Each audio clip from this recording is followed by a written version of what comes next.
How to redeem a gift card in Lazada. The first things first is access your Lazada application on your mobile phone or either access it via the Lazada's official site. Now once you're here, just make sure that you're logged into your account.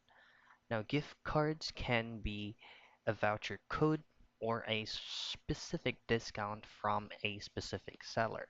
So say for example, the one that you have is going to be a voucher code. Then all you have to do is place any items that you'd like and then check the minimum purchased of that voucher code that you will redeem for you to be able to take advantage with it and use it to the products that you will be adding to your cart once you check out those items. Now, for a certain gift card that is only applicable for a certain discounts of some sellers, then what you need to buy is only to that specific seller in which that gift card is only available to. And that's it. That's how you redeem gift cards in Lazada.